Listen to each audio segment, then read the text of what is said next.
هو السلطان العظيم والتتاري الأول ناصر الدين أبو المعالي بركة خان ابن جوجي ابن جنكيز خان، حفيد الطاغية الدموي الذي روع العالم في القرن السابع الهجري جنكيز خان، وهو أحد 7 أبناء اللجوجي.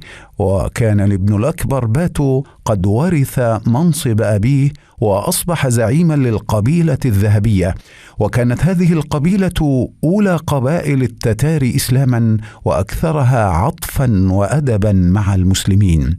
دخل بركة خان الإسلام سنة 650 هجرية، وكان من قبل محبا ومتأثرا بالإسلام بسبب امرأة أبيه رسالة. وقد التقى بركة خان في مدينة بخارى مع أحد علماء المسلمين، وكان اسمه نجم الدين مختار الزاهدي. وكان بركة عائدا لتوه من زيارة عاصمة المغول قراقورم، وأخذ بركة في الاستفسار عن الإسلام من هذا العالم المسلم، فطلب منه أن يؤلف له رسالة تؤيد البراهين رسالة الإسلام، وتوضح بطلان عقائد التتار والتثليث، وترد على المخالفين والمنكرين للإسلام. فدخل بركة خان الإسلام عن حب واقتناع وإخلاص ورغبة عارمة في نصرة هذا الدين. لم يكن دخول بركة خان الإسلام كدخول آحاد الناس، بل دخل الإسلام بطلا ملكا سلطانا لقبيلة تتارية، والتتار هم كابوس مفزع لكل البشرية عموما وللمسلمين خصوصا.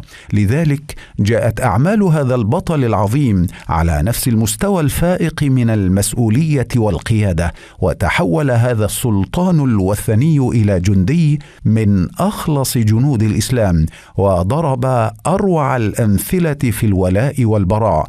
فبعدما أعلن بركة خان إسلامه، كان أول ما فعله أن أرسل ببيعته للخليفة العباسي المستعصم ببغداد، وهذا الإجراء رغم أنه بسيط وبه كثير من الشكلية، لأن خليفة المسلمين وقتها لم يكن له أي نفوذ حقيقي إلا على مساحة ضيقة من الأرض، إلا أنه يوحي بولاء بركة خان لسلطان المسلمين وانضوائه تحت جماعة المسلمين.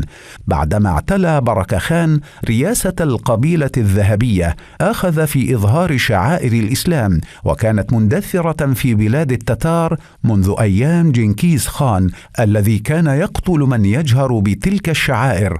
وقام بركة خان بإكمال بناء مدينة سراي، وهي مدينة سراتوف الآن في روسيا على نهر الفولجا، وجعلها عاصمة القبيلة الذهبية، وبنى بها المساجد والحمامات حتى صارت أكبر مدن العالم وقتها، وجعلها على السمت الإسلامي الخالص.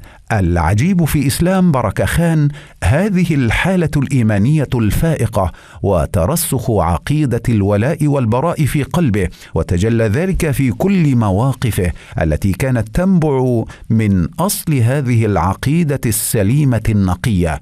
فلقد دخل بركة خان في محالفة مع المماليك الذين بهروا العالم وأنقذوه في نفس الوقت عندما انتصروا على التتار في موقعة عين جالوت سنة 658 هجرية، وكثرت المراسلات والاتصالات بين السلطان بيبرس وبركة خان، وكان لها أثر كبير في توجيه بركة خان لحرب هولاكو. وبالفعل اتفق بركة خان وبيبرس على محاربة هولاكو، وكتب بركة خان برسالة إلى بيبرس يقول له فيها: قد علمت محبتي للإسلام، وعلمت ما فعل هولاكو بالمسلمين، فاركب أنت من ناحية حتى آتيه أنا من الناحية الأخرى حتى نهزمه أو نخرجه من البلاد، وأعطيك جميع ما كان بيده من البلاد. وهذا يدل على تجرد وإخلاص مع جهاد وزهد في الدنيا،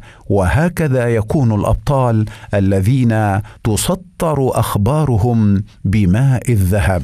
ظل بركة خان طوال حياته مجاهدا مناصرا للإسلام والمسلمين، فخرج بنفسه لملاقاة أباقى خان ابن هولاكو، وفي نيته محاربة عدو الإسلام وإزالة هذا الفرع الخبيث من شجرة التتار التي بدأت تتحول للإسلام شيئا فشيئا. وفي الطريق آتاه اليقين وتوفي البطل العظيم مجاهدا مناصرا سنة 665 هجرية، بعدما قضى حياته الحقيقية 15 سنة في خدمة الإسلام ومحبة المسلمين، ولم يكن له ذرية، ولكنه ترك سجلا حافلا في العمل للدين والفهم الصحيح لعقيدة الولاء والبراء، حتى إن السلطان المملوكي الظاهر بيبرس قد سمى ولده الأكبر بركة خان حبا في شخصية هذا البطل العظيم الذي لا يعرفه جمع كبير من المسلمين الآن.